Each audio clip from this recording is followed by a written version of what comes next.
way from home, mate. We are, Benny. Got a fair way to go yet too. Well, tell us a bit about what we're doing here this week. We're heading to the Quilpie district. We want to catch up with the clients that are breeding sheep around Quilpie, the Mumblebone flocks, just to see how the genetics are performing. It's a very different district to where the sheep are born, but we're combining the traits that we expect to breed very well in this district, so we want to go and see how they're going.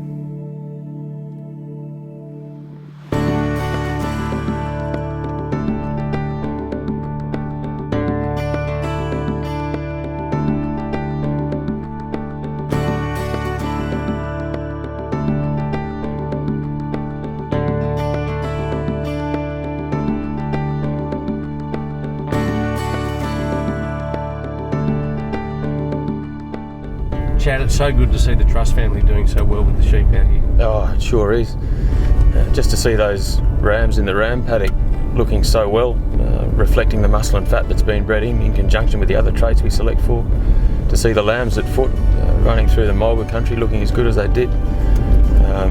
Younger generation involved in the business with a view to the future, putting up a dog fence to manage the dogs to keep them in sheep for a long time to come. It's a great story. I think it's great to see it. Chad, I mean, their lambing percentages out here, 90 to 110%. I mean, that's fantastic for this country. Yeah, it is. It is up to 110. I think Andrew was saying. It doesn't look like easy country to lamb in, and there's a lot of pressure from vermin. So to get those sorts of results, I think it's just great to see. And we really need good lambing percentages to drive the merino business now. Certainly a modern merino business. It has a heavy emphasis on a need for good reproduction rates, and they're achieving that here. It's great to see.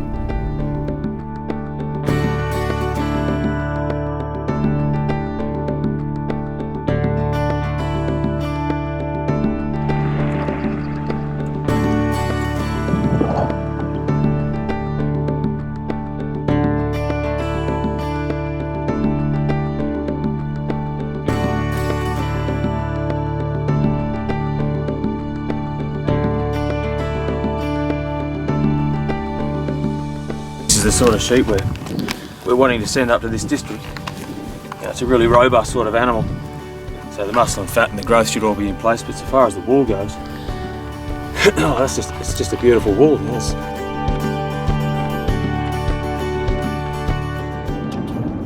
Chad, it was great to be with a couple of generations of the Edwards family today and yesterday.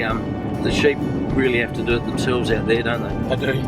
Those paddocks, those big licks of mulga, it's fascinating to see the sheep running through them. They look really well. Good credit to the Edwards, they also know what they're doing. The propensity for twins that they reported on, I mean, that's fantastic news for the fertility side of your things. Yeah, it's a big part of what we're trying to do, and to see that many twins on the ewes. There were more ewes with twins than without.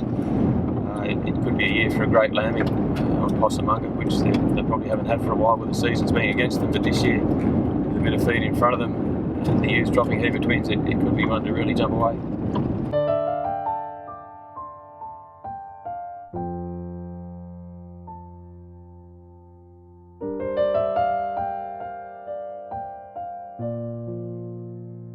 We started classing here in 1935. Yeah. And there growing up was Helen's father, Teddy, did it. Yeah. And I don't remember exactly, that was at Womban. Father told me the wool clot went up by a third or more in no time.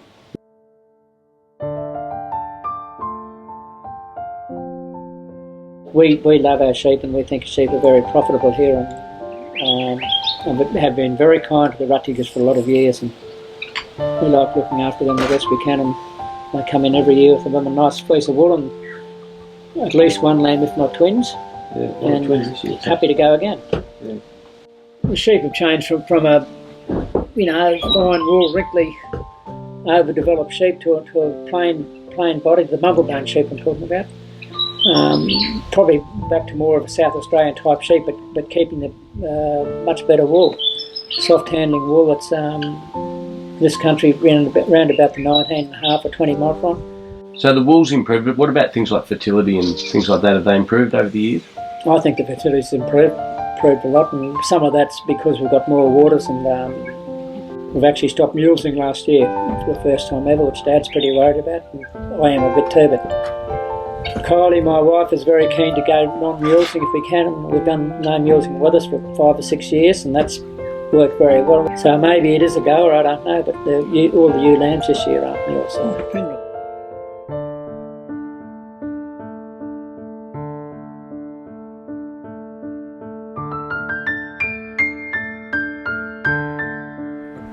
Got a beautiful why-not fleece. It's off a ewe lamb. So Louise was telling me, it's just superb. They give us a crimp definition, fibre alignment and softness. So, yeah, it's a wonderful reflection of what they're doing up here. Beautiful.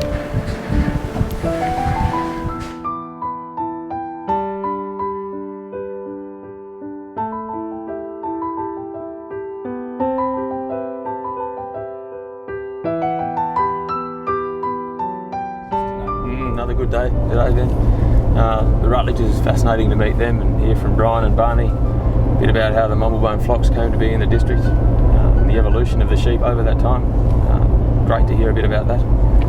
It's great to then just shoot up the road to Why Not, catch up with Mick and Louise Hall.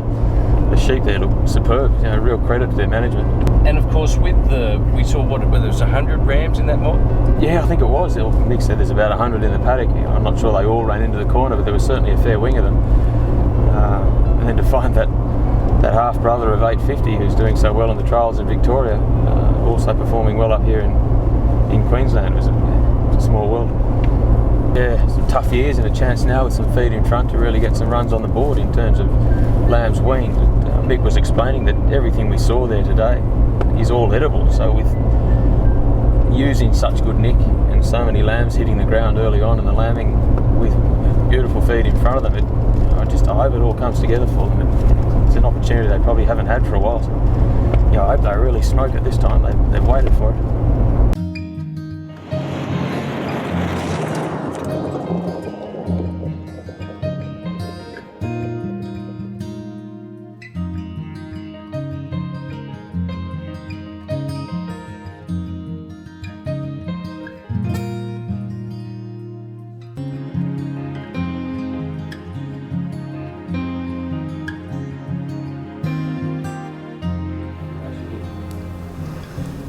Sheep and cattle property, west and southwest Queensland, a couple of 100k west of Quilpie. Been in the family for nearly 80 years. Predominantly always sheep, as in merinos, wool, and got a few cattle as well. But we've got the wild dog barrier fence on our western side, so we've got country outside and inside the fence. Still plays a really important role as far as wild dogs go. We're pretty marginal season-wise, marginal rainfall area, and cattle don't cut it as far as that constant income. Having that wool clip every year is still a huge benefit. And most of this country people would say, even those who have gone out of sheep would still say that sheep gives you the best return.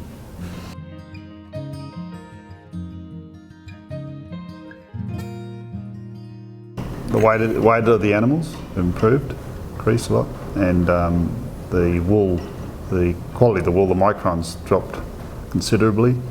The animal itself has changed. We were getting certainly a lot freer wool and less fly problems. Cleaner around the points, around the head and breech, etc., which certainly helps as well. So those are some of the attributes that have come through in the last few years. Yeah, we stopped mules in 2004, and that's a huge advantage for a start. And we did have a pretty, the breech used to be pretty wrinkly, and that was a problem. That's one of the reasons people mules.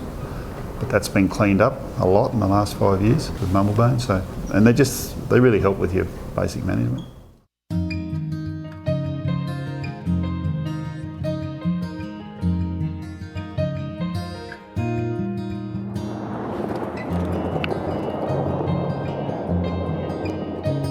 The fence to me looks like a game changer. You can change that potential to get rid of the dogs. You've got to I think in 10 years time you'd put a shearing contractor back in this town.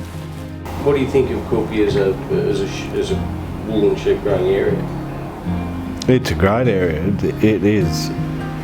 I was once told it's probably one of the best wool growing areas in Queensland, probably Australia. It yields really well and it's great wool growing country. The bulk of our clients are Mumblebone, Narragunda. They had a very good wool clip. Possamunga. The Possamunga sheep, they've always got a lot of size in their wethers. You know, they're good big sheep. And Plevna have too. Why not would have too, I would think, but they always sell their wethers. Although now they've started, if they can get a good season, they take them down to Big Creek and grow them out there, but they just haven't had the chance yet. It's hard, we've just been through probably 15 years of the worst times you could ever wish for. Plevna and Why Not kept classing, and you can see a huge difference.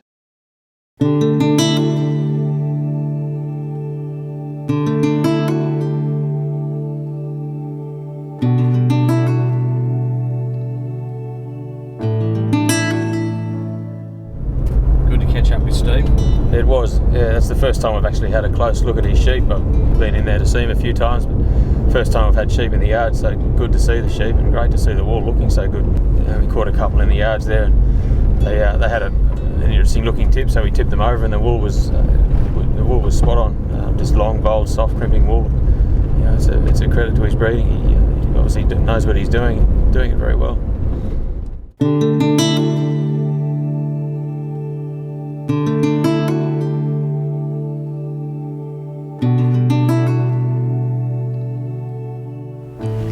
Well, Chad, 2 pigeons, 3 kangaroos, 2 pigs and a cow later, we've made it back from Quilpie.